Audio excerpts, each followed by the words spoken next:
Welcome back to the Temple of Tomes with your host, Indie Comics Jones. This is episode number 43. Today is July 12th, 2020. Today we're going to talk about Edgar Rice Burroughs' universe that is presented from American Mythology Productions. And today it's the Monster Men, specifically Soul of the Beast. This is a one-off, and this is the one that just came out this past week, early July. So this is a three-part series. This is just a one-off. This kind of leads into this. It's almost like a zero issue. But let's talk about the original novel. It was called A Man Without a Soul by Edgar Rice Burroughs. Came out in 1912. There was one review of it back then. It said it wasn't written very well, but it was surely exciting. And how could it not be? It included pirates and headhunters and a mad scientist and a yacht or two. A jungle lair and a jungle laboratory and men being created out of chemicals, or humans I should say, but they had no soul. Plus the mad scientist had a beautiful voluptuous daughter that our hero Townsend Harper II falls in love with at first sight at a train station in Ithaca, New York. So it's quite a story. I did not read it, but this is kind of a continuation of that story because there's a portion of it where this creature here, what they call number 13, was supposed to marry the mad scientist's daughter, Virginia. However, she, let me get this one out of here.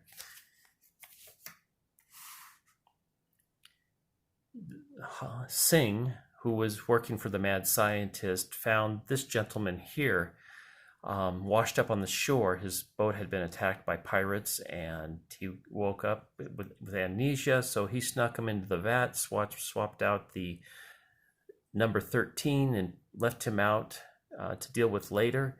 When he came back, number 13 was gone. He figured predators had come and taken him and used him for a meal. He didn't know that he was even conscious. So the story is about this gentleman here, Townsend. He wants to find out what happened to number 13. They actually go back to the island after 13 months away from the island and back in New York. His lovely fiancée goes with him, and they hire some mercenaries to go with them as well to kind of guard them along the way. It's really well drawn. I want to just say Mike Wolfer is the artist or the writer of this, and he is also an artist, and he did, I guess, the alternative cover for this, the variant cover. Mike Wolfer has also worked on things like Lady Death, Gravel, Stitched, Widow X, can't say that, Widow X, Lady Zorro, which I don't know if that's out yet, but that's also an American mythology. He seems to be doing a lot of American mythology things currently. So very talented guy. He's got like 441 credits to him at least. The artist is Roy Allen Martinez, who was one of the original Wildstorm artists as well. So he's got a lot of experience going way back. Beautifully drawn. The dialogue is awesome. It fits with that 1912 dialogue, using words that they would have used back then. And it's beautifully, just really descriptive words. A lot of narrative. You can see, look at the drawing on this. It's just wonderful. Just awesomely drawn. They find the old wreck where Townsend was lost at sea and washed up on the shore there. And this island is off the main island of Borneo. It's a smaller one.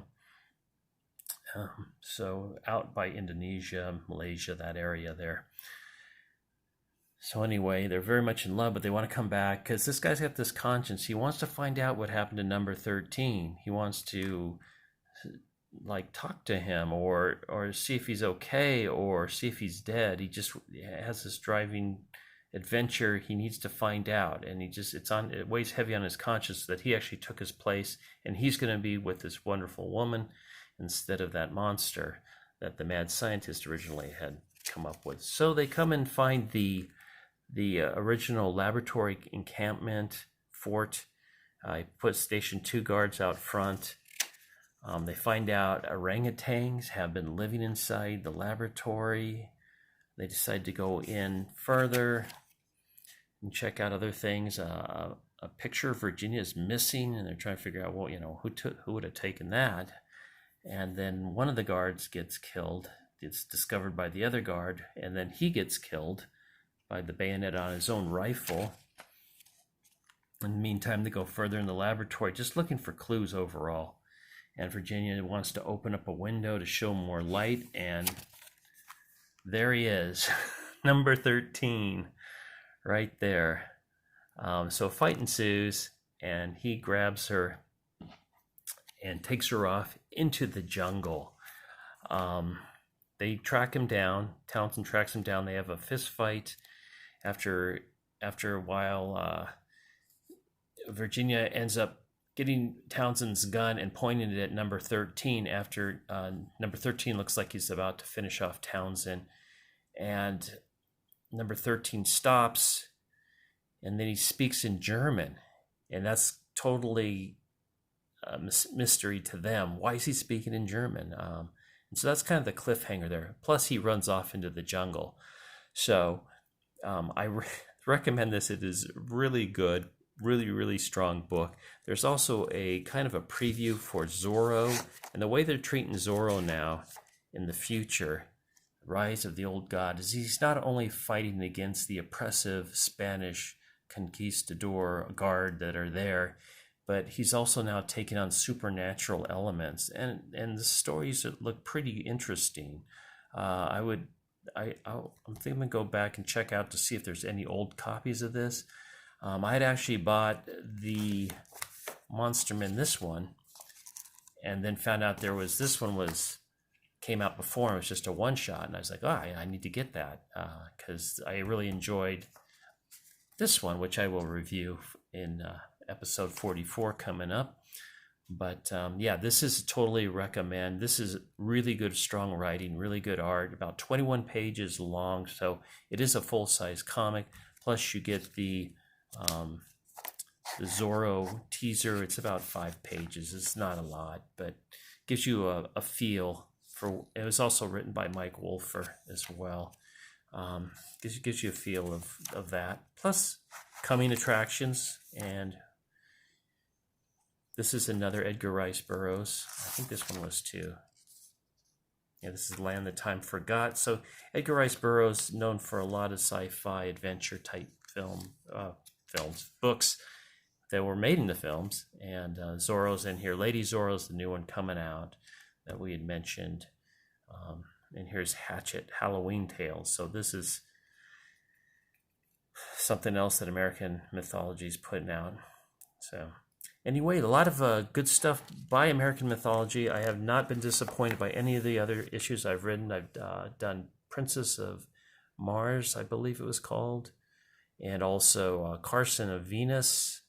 It was Princess of Venus. I can't recall what the title was. And they were both very well done. In fact, one of them was a reprint from the 70s with Lynn Wein writing it. So great company. I'm really liking what they're doing. And I just want to say thank you for stopping by the Temple of Tomes. This is Indie Comics Jones signing off. Take care.